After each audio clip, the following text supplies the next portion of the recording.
I cut the check, I cut the check, I cut the check. Tell my niggas we up next, so we up next. She shot a text, she shot a text, she shot a text. Kill the I might put the different day, put a nigga on that same shit. I've been ballin' with my niggas, Kevin Cambridge. Oh, you drippy, but you better tuck your chain quick.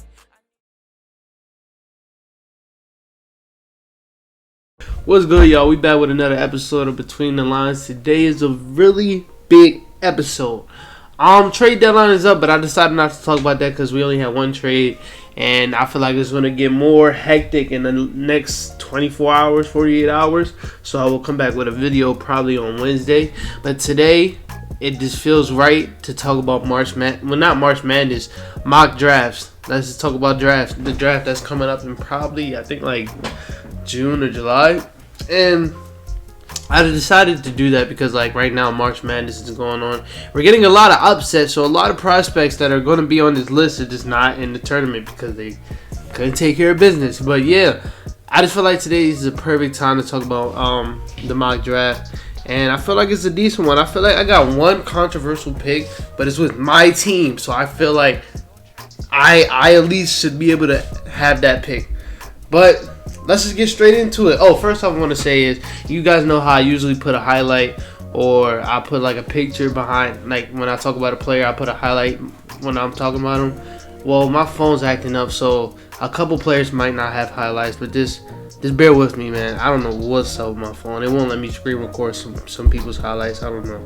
I got to figure out a better way to edit this stuff. I got to do some studying. But to hop right into it, I found the draft order from, like, I just looked up mock draft on Instagram, and it was updated yesterday, the lineup, so like which team is picking what and what number. So it had the Timberwolves picking first, and that's true because, like, they are the worst team in the league. And that's the crazy part about the Timberwolves.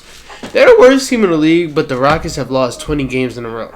And the Timberwolves won like 3 out of the last 4. They won 3 games out of the last 7 games, but they're not better than the Rockets according to record, and the Rockets on a 20-game losing streak. That's crazy.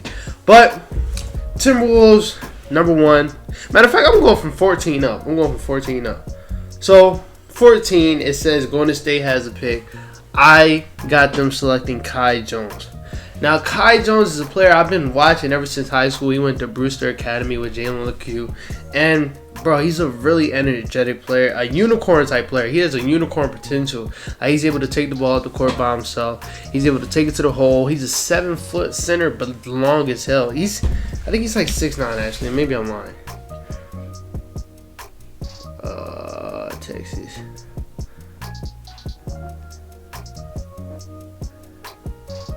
My fault. Oh, he's 6'11", 7 foot basically. But yeah, he's able to take the ball up the court by himself. He has a little jump shot now. Like he's like I said, he has potential to be like a unicorn type player. I love his defense on the pick and roll. Like he can literally sometimes guard 1 through 5. Like he was guarding the best player in the nation, Cade Cunningham, and he was locking him up a couple of times. And they played Oklahoma State like 3 times, and he played really good defense on Cade Cunningham, and it led to Cade Cunningham forcing shots, which Cade does a lot. You'll hear me talk about that later. But yeah, he plays really good defense, and I see him fitting very well in this Golden State offense. Now it sucks that they already drafted the center last year, so you don't know like where he will be if he lands on this team. Like, is he coming off the bench, or is he starting at the 4, or like you really don't know. But like I feel like he would just fit so well with this team because what the bigs do, they like to roll a lot. They don't really get a lot of plays for them, but that's something that he strives in. Like, he's cool at rolling to the rim. He's cool on defense. He's actually really good on defense, and I see he'll fit really good with this team. And I love his shot for his size. He has a really nice shot. It's not as consistent, but you can see like this with practice and like just getting into it a little bit more. Like he could have a lot of good looks in the league, and he can shoot that thing. A negative with him is he shuffles his feet a lot. He causes a lot of turnovers, a lot of travels. He can be really inconsistent right there, but like other than that, he's pretty good. Just getting better at shooting, especially if you want to play with the Warriors, you got to get way better at shooting. But I got Kai Jones going to Golden State. Memphis was the next pick at number 13. I didn't really know who they should take now. Like, I'm into college, but if you want to talk about like them lower tier teams, like the Like the Loyola Chicago's, let's say they had a draft pick, I would not know. I just would not know. But I watch college a lot. I'm not gonna lie, I watch college a lot. Now let me say this.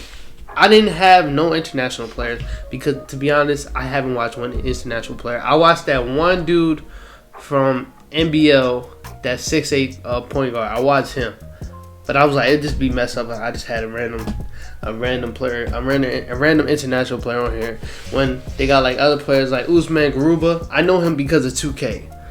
I know he's a top lottery pick because of 2K. I just really didn't go that deep into it. But yeah, I don't have no international people on here. But my next person, Josh Christopher. I just feel like Josh Christopher next to John Morant would just be beautiful to watch in my sense. I feel like Josh Christopher is a really good scorer. He has a really good scoring potential in the NBA. Like, he's a 6'4" shooting guard, and I wasn't so high on him going into college, but he proved a lot of things in college.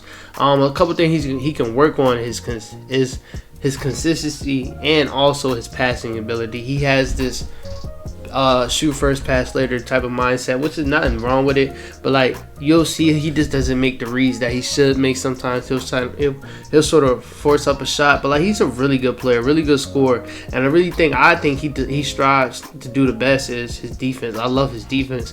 He's a really energetic player that just fits so well in this Memphis offense/defense, and he'll just fit that young core. Like, I like Dylan Brooks, but he's just been the same player each year out. So I feel like he's gonna get moved soon, or even go to the bench or something like that.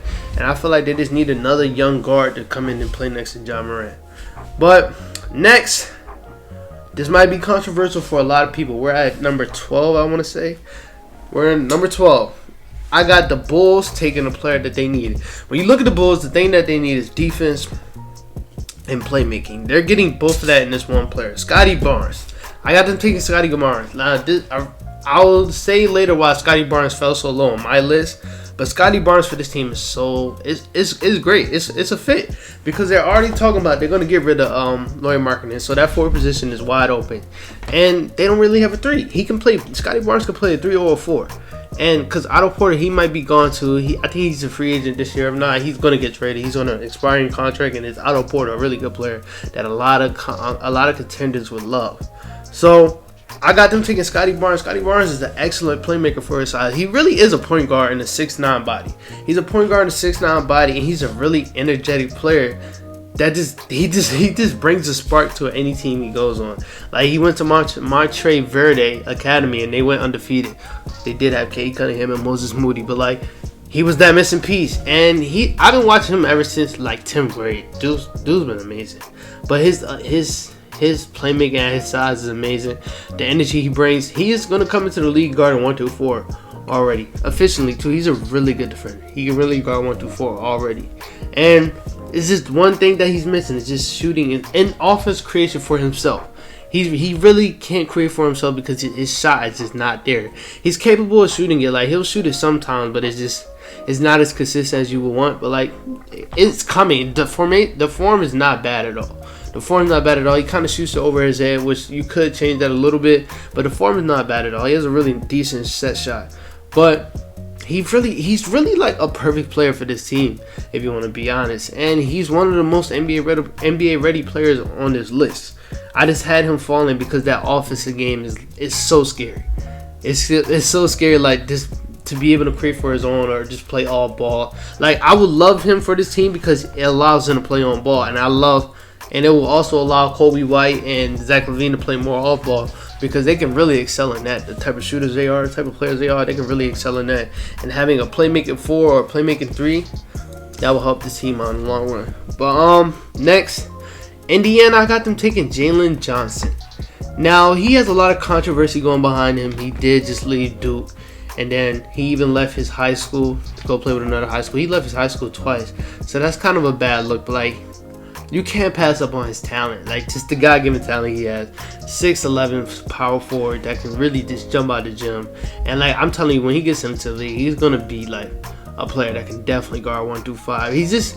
He's quick on his feet. He's strong enough to guard the big man, and he makes smart decisions. That's why he's still on this list. Like, if you look at any mock draft, even though he had probably like a bad college career, he's still in every mock draft because you just can't pass on the potential. Like, he has amazing scoring potential, but just the shot right now is just not there. But his scoring potential is definitely up there. Like I said, his defense potential is through the roof. It's through the roof. Like I said, he's definitely going to come into the league guarding 1 through 5. And when he gets in open court, like if you get him on transition, bro, automatically out there, he's automatically a problem. He has decent enough handles for his size too. He's going to be a problem, bro. And I don't know how much I like this fit next to Indiana, but Indiana is such a hard team to judge, bro. Because they seem like they love their point guard. They love Karis LeVert. They love their fours. TJ Warren, even though he's hurt, like, they love him too. Like, I don't really know what they need. And at this time, this was the best player. So they just got to draft the best player at that point. So Jalen Johnson is definitely the best player at that point. But yeah, I see him going to Indiana. I don't know how I like the fit, but best player available. Next, number 1, 2, 3. I think this is number 9. We got Toronto Raptors taking James Bouknight. Now, this pick is really exciting for me because I feel like they're going to trade Kyle Lowry. If not before the trade deadline, they're definitely going to trade him in the offseason. And that's going to allow Fred VanVleet to play his main position, which is the point guard. And I feel like they're going to be going out there to guard to draft a 2 or draft a 3. And James Bouknight is just a perfect player next to Fred VanVleet because he is that great scorer. And they just kind of offset each other. Like, he's a scorer first. He really doesn't make no offensive pass reads. Like, he doesn't pass the ball like that. But he just got that scoring mentality. I really like him as a player. And he's a great shooter he's a great shooter. Just to be honest, he's a great shooter, and he's really athletic. So that's gonna help with his finishing. Like, he's a really good finisher. He's that athletic, and he plays above the rim a lot for a 6'4" shooting guard. He plays above the rim. He's really explosive, and he's actually kind of decent off ball for a person that's kind of like shoot first, pass later. He's kind of decent off ball, and I like him as a lob threat. Like, he's really athletic, bro. He's like Malik Monk. He reminds me a lot of Malik Monk. He's really athletic. It's another player in this draft that reminds me of Malik Monk, but he's really athletic. But, like, the thing he needs to get better on is that passing. The passing is just, like, it's part of the game. Like, Colin Sexton, like, when he came in, no passing at all. Coming off the pick and roll, I don't care if he's getting doubled, Colin Sexton will shoot that bitch. But now he's starting to pass it off, learning how to do cross-the-court passes and stuff. Just coming into the game, learning the NBA game, that will come soon. So that's why passing is not that big of a concern to not draft a player. But, like, he's gonna need to pass a lot more because he averages like one assist a game. And on defense, he's a really good defender, but he's a decent defender, but sometimes he gambles a lot, and that causes this player to just blow by him a lot, or he'll just miss a steal completely. And I just need him to get better on defense, but, like, he's not that bad on defense. He's actually a pretty good defensive player. But he's going to come into the game. He's going to play well off of Siakam and Fred VanVleet, and I feel like that would just help them with their young backcourt because I like Fred VanVleet's like 26, 27, so going into his prime, then you draft a 19-year-old, they're going to have a decent backcourt. I think they're kind of going into that rebuilding mode while still being a competitive team because they're only trading like a couple players. They're probably trading Kyle Lowry and Aaron Banks. That's the only old players they got. This is a really young team that just came off a championship win 2 years ago. That's kind of crazy. But next, the 8th pick, I got OKC. OKC's the next pick. Like I said, I feel like this pick will work so well for them. Ziaire Williams, man. Ziaire Williams next to Shea, or even if he's playing the 3, Ziaire Williams. I was watching him. I've been watching him since high school, but, like, watching his college highlights, even though he didn't really get to play that much because he had a death in his family, then he had an injury, then he had COVID problems, so he didn't really get to play that much, but his potential is through the roof. His scoring potential is through the roof. He's a 6'8" shooting guard. A 6'8" shooting. His scoring potential is through the roof. He can score at all 3 levels. And his defense is pretty great too. He would be a borderline top 5 pick if he had a healthy year. He would. The way he creates his shots with his dribbling pull-ups and stuff, he's a really fun player to watch, bro. And just adding him to this OKC young core, A really underrated young core, Lou Dort, Darius Bazley. Even though Darius Bazley's been playing like trash, but I still see like he has a lot of potential. But Darius Bazley, then you got Shea and Pokasevsky, Moses Brown, them guys, like they got a really underrated young core that I like. And then adding Ziaire Williams to that score first player, but they can also play make. He's actually a really decent playmaker.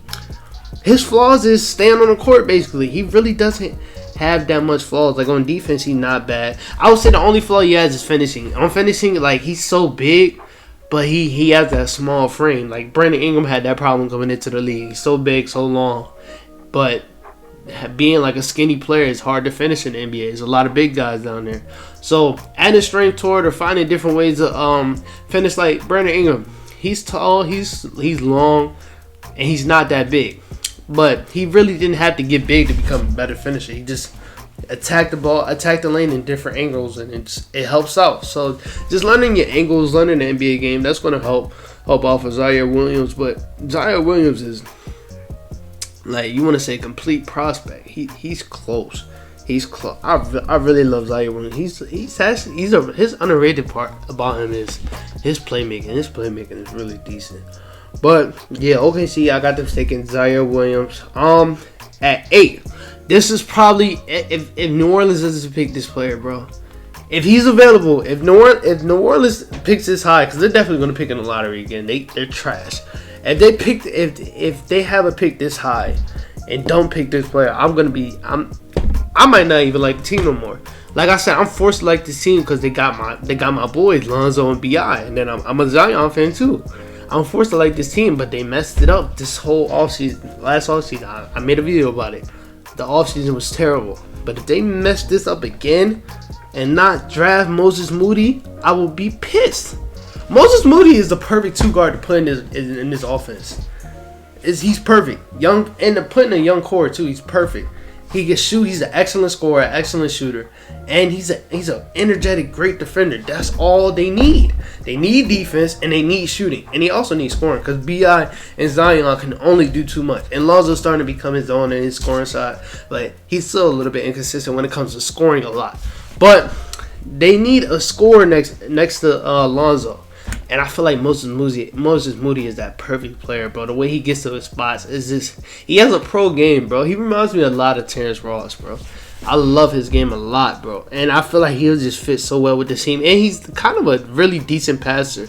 And I love his scoring potential going into the NBA. But, like, this is a player that this team needs. And if they mess it up, bro, I'm going to be so mad. And, like, his only flaw is his decision-making. Decision-making going into the paint. He'll probably finish with the wrong hand or jump off the wrong foot sometimes. Like, he just has little problems about finishing and the decision-making with him. But, like, you put him next to Zion, Bi, and Lonzo, like, I feel like that's perfect. And it would have been even more perfect if they can just try to make this trade for Miles Turner. You guys seen, bro, Miles Turner got a lot of teams looking for him. It was like the Mavs, the Lakers, the Clippers, and the Pelicans was right there, and there was other teams looking for him. I was like, yep, Pelicans watch my videos. They know I know what I'm talking about. Go get that boy, man. If you put Miles Turner, I don't want to get into it, bro, but if you put Miles Turner next to them boys, oh my god. And then they're still talking about trading Lonzo, so like I'm already expecting Lonzo not to be on this team next year. But if he is, man, Moses Moody is the perfect pick to put next to Lonzo.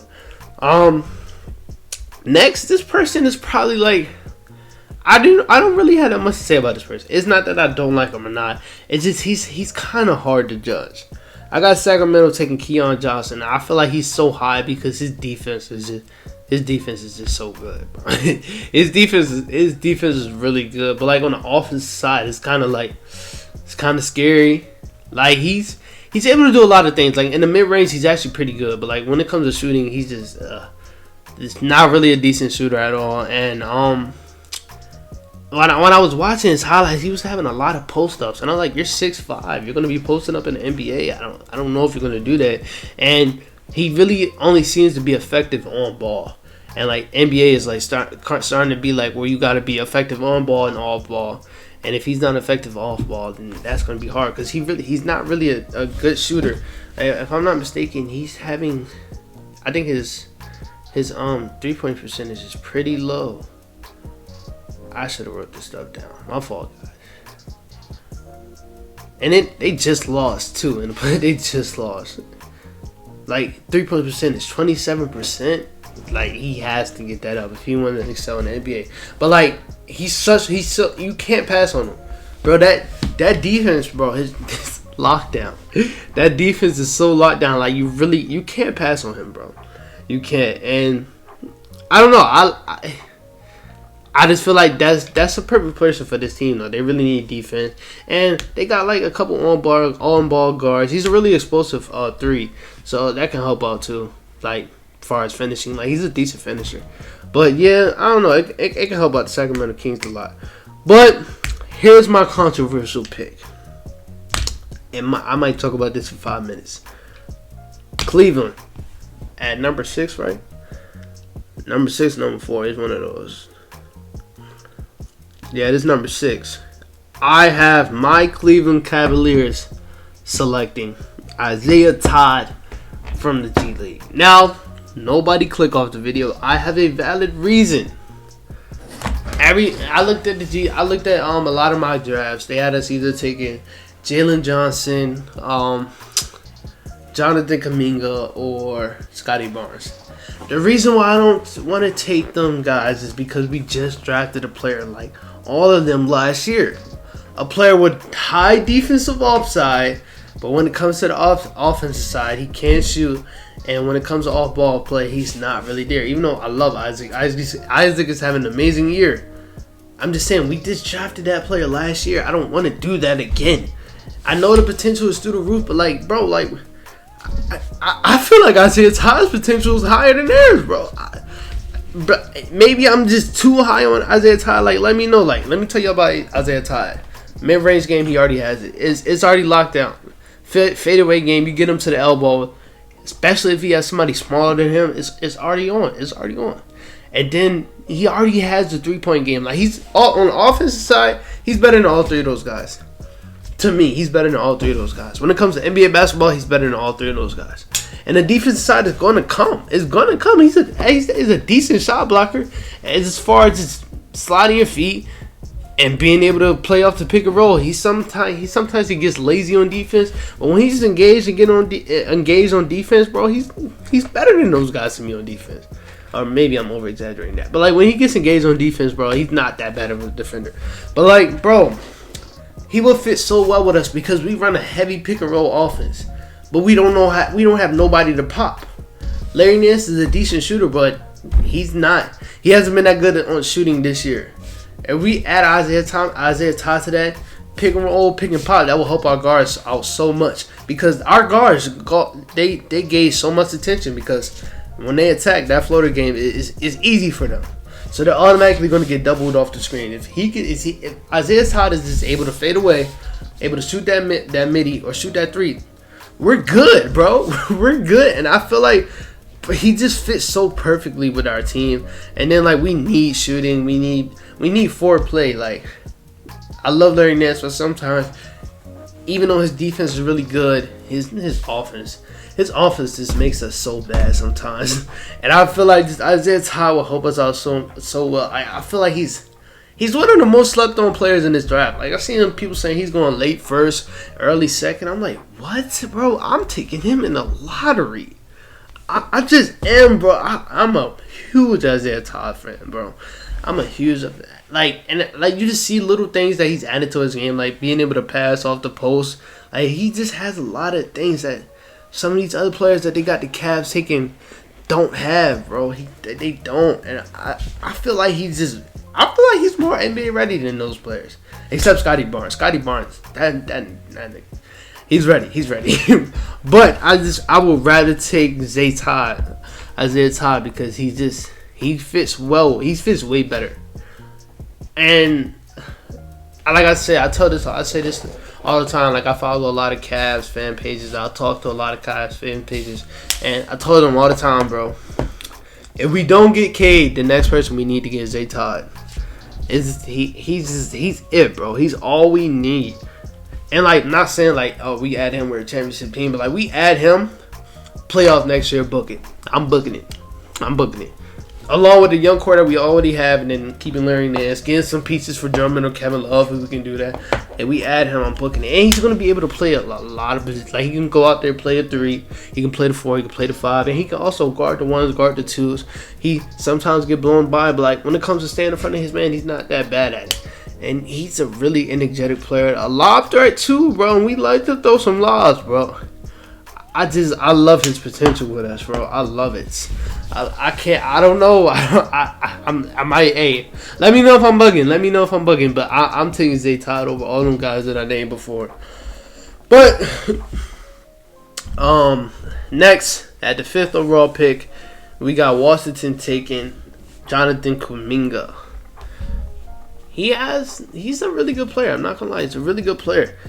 The thing that excites me a lot is his footwork in the paint. His footwork in the paint for a smaller forward, like he's 6'6", playing the 4. That kind of scares me a lot. But like his footwork in the paint is really good, and that's how he got most of his buckets in the G League. His footwork is crazy, and then on the fast break, his handles for his size is really good. The thing that's going to excel for him in the league is being able to switch up to guards. He's going to be really decent at that because, like I said, his footwork, he's quick on his feet, and he plays like a 2. When I look at his highlights from the G League, bro, he looks just like 2018 Victor Oladipo, like the MVP and most improved player, Victor Oladipo. Like that's how he looks sometimes, and he's actually a really good player for his position. He's a really good passer for his position. And I don't know, I just feel like he'll fit really well next to Bradley Beal and Bradley Beal and Russell Westbrook. Now, it will kind of be hard because, like, you will want this team to take a center, but, like, it's just not that many good centers in the league this year. Like, last year was their year to take a center. They took Denny. Nothing wrong with that pick. I'm mad. I wish Denny was on my team because, like, Denny just... I look at it like they're using him so wrong. He's a spot-up shooter on that team, and that's just... that don't make no sense. But like, hey, you playing next to Russell Westbrook and Bradley Beal, you're gonna be a spot up shooter. Unless you're fucking Anthony Davis or somebody, you're gonna be a spot up shooter.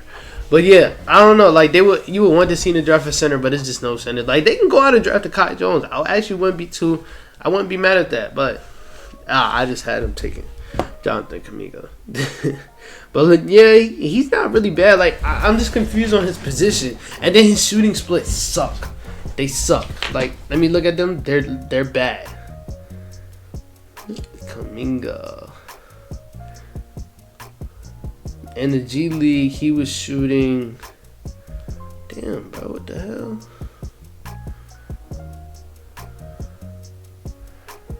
In the G League, he was shooting 38% from the field as a forward, 24% from the 3. That is scary. But... LaMelo shot bad too, but like, come on now, 38. Come on, and you're a forward. Come on now. But but his potential is through the roof though. He has a really big potential. Next we got Orlando. This is the player that like, if he falls right here, they better take him because this is the player that they've been needing for so long. A scoring too, Jalen Green. That's all they need, bro. That's all they need. This young core would be so amazing if they just added Jalen Green. You got Markelle Fultz, Jalen Green, Jonathan Isaac. I'm putting Vucevic in that young core because even though the nigga's 20, and even though he's like 31, like they're not trading him. So put Vucevic in that thing, like that would fit. I would love that. I would love that young core. Jalen Green is a really consistent scorer, and that was his problem. That was something that people was questioning him about. Like, is he gonna go to the G League, be a consistent scorer, or be like the same scorer he was in college? I mean, high school. But like, he's a really consistent scorer. Athleticism through the roof. He probably has the best athleticism in the draft. And the one thing I love about him is his finishing. Like he uses that athleticism. He's gonna bump you in midair, or he's just gonna dunk on you. He's a person that really plays on trampolines. Like his athleticism is crazy, and I just like him with this Magic team. They fit so perfectly. They've been needing a scoring 2 guard for I don't know how long, and it will work out. The one thing that scares me, bro, he gives me, I don't know why, like he gives me Malik Monk. Bro, I'm about to stop. I'm about to cut the camera off. I keep fucking stuttering. He gives me Malik Monk vibes, bro. He just gives me Malik Monk vibes. Like, bro, Malik Monk coming out of college was just so amazing. And then he went to the NBA and he was like out of the rotation like 2 years. But I don't want to put that ceiling on Jalen Green. But like they remind me of each other so much. They do like great shooters that can also dunk on your ass. Like they just remind me of each other so much. But one thing that he's gonna have to learn how to do is playmaking a little bit better at the 2 position. Just helps out a little bit more, leads you on the court a little bit more. And as far as the defensive side, he's actually a pretty good defender. His problem is the getting around screens, but like a lot of guards have that problem. Like Colin Sexton, Darius Garland, bro, they're terrible at getting around screens because they so goddamn little. But like that's his only problem when I watch this game. Like getting around screens, he kind of struggles with that. But like as far as bringing energy, that's a really decent defender. Number 3, Detroit. We got them taking a unicorn. We got them taking Evan Mobley. This fits. They need a center. They could go out there and draft a point guard, but Killian Hayes did get hurt, and I feel like they're not going to really use this year on him because he got hurt, and it is probably the weirdest NBA season of all time. So I don't see them like going out there and drafting Jalen Suggs. But they could actually draft Jalen Green, though. That could surprise a lot of people. I'll actually see them doing that. But I feel like Evan Mobley just fits so well with this team. They need a center. They're out there playing Miles Plumlee or Mason Plumlee. Yeah, Mason Plumlee. And nothing wrong with that. I actually think Mason Plumlee is really underrated, but he's old. He's like 32. So to start a young movement, they already got Jeremy Grant over there hooping by himself. It's like, nah, they got Sadiq Bey, my guy, Sadiq Bey. But they already got him over there hooping, and I feel like they just need a center that's top off this young core. They have a young core of Killian Hayes, Sadiq Bey, I guess Josh Jackson if they want to bring him back, Jeremy Grant and Evan Mobley. I feel like that's a decent young core. He has a lot of potential. Now it kind of scares me because of his build. Like we've seen with these unicorn type players like Dragon Bender, Rodney Caruso, even Kristoff. Like Kristoff, they just get hurt or they just don't live up to the potential that we put on them. But he has a lot of potential, bro. Like his ability to get to the rim at his size, as far as like dribbling, pulling up for himself, is really good. That's why you say he has unicorn potential. He's able to step out and hit the 3 or hit the mid range, and his defense is there. It's a lot of good defenders in this draft, but his defense is there. Shot blocking potential through the roof. The one thing that he really has to get better is getting stronger in the post. Like Joel Embiid, Jokic, they will kill him the whole game. Just getting stronger in the post, and it's just his frame. His frame is really little, so getting stronger in the post would just help out a lot. But other than that, he's pretty good. Just getting his 3-point shot a little bit better, that will help out too. But it's not bad at all. You see the mechanics, everything looks good. It's just not as consistent. But like getting to the NBA, shooting it a little bit more, it will help out a little bit more, and it will help out a lot because Jeremy Grant's going to be driving, and all he's going to have to do is sit at the 3-point line or either go to the mid range and just wait for the kick out. But hey, number 2, we got the Rockets. Got the Rockets selecting Jalen Suggs. If they get Jalen Suggs, bro, their young core is on fire. You got Jalen Suggs, Kevin Porter Jr., Christian Wood. Trade VO for another young player. Because VO playing like a dog right now. And they could talk, if they could trade VO for Tyler Hero, and they would tell Miami that, I feel like Miami would jump on that bandwagon. I feel like Miami would say yes. Trading my Victor Oladipo for Tyler Hero, I would do that in a heartbeat. No offense to Tyler, but I would do that in a heartbeat. If Miami's trying to get back to where they were last year, I would trade Tyler Hero for Victor Oladipo in a heartbeat. I will. But yeah, just adding Jalen. I love Jalen Suggs, bro. Now, he's a crazy player, but he really could have been really good in football. He was like a top quarterback in his class and a top point guard in his class. But decided to go with basketball. That's where all the money at. But yeah, he's a really great playmaker. I didn't really know that going out of his high school career. Like he was playing with Chet Holmgren. I don't know if y'all know who that is, but like he's like the number 1 player in the country. So I will hope y'all know who that is. But maybe I don't watch high school. But he was playing with Chet Holmgren, so you didn't really see that a lot. You just saw their highlights. You just saw them playing together. But like he's actually a really good playmaker. He's a really good playmaker off the screens too. I like his passing off the screens.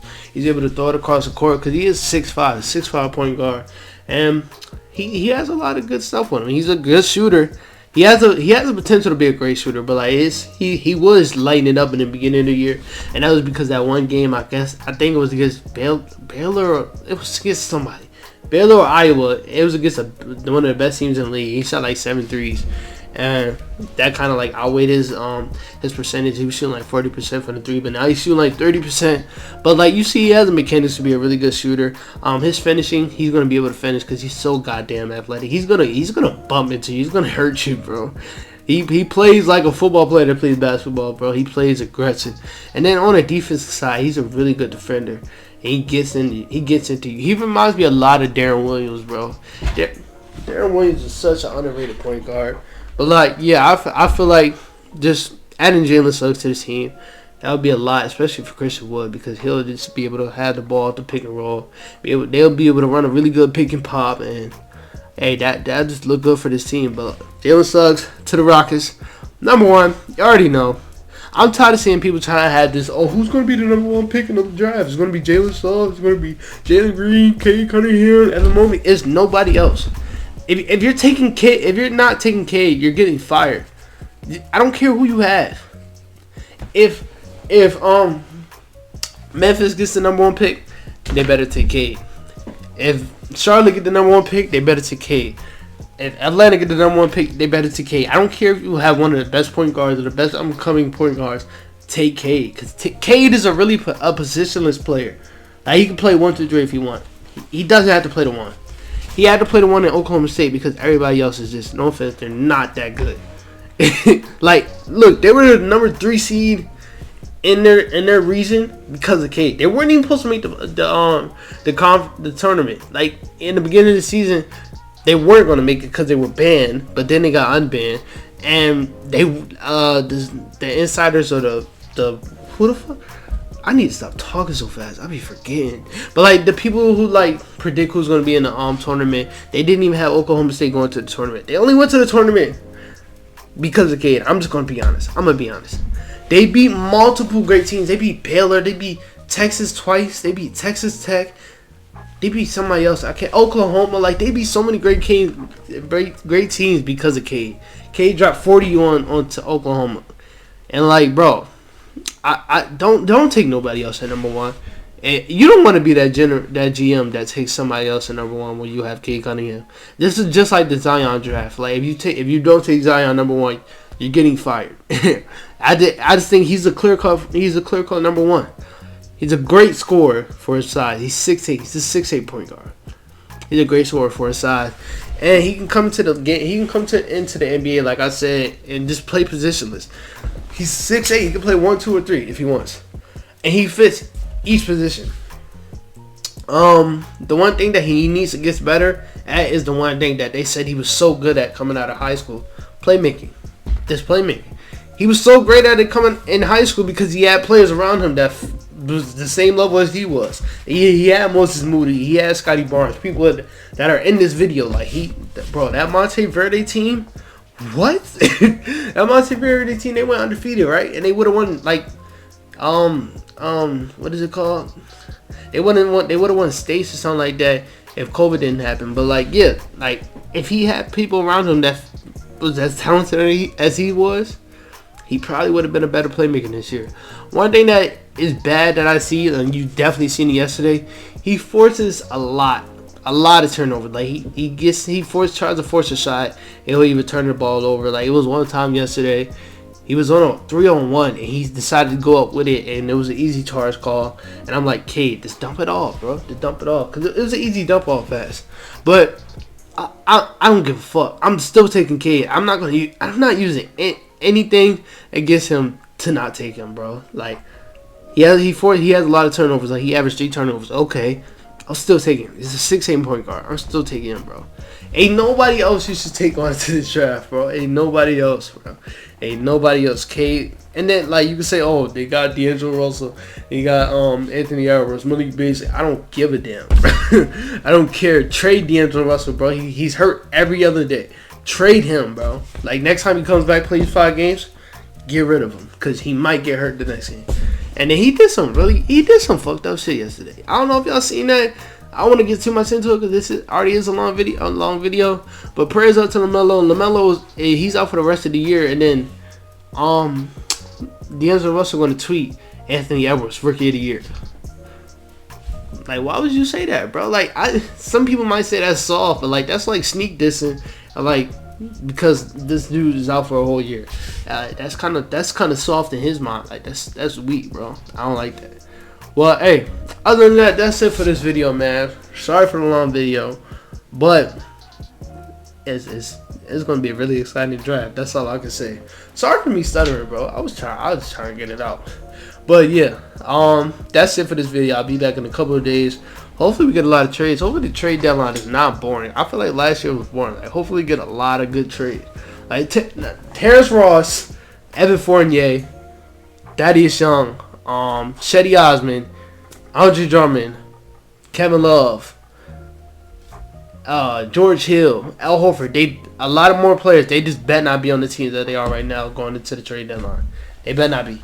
They better not be. If they are, if 5 of them players are, the trade deadline was boring. But other than that, I'll talk to you guys later. Peace out.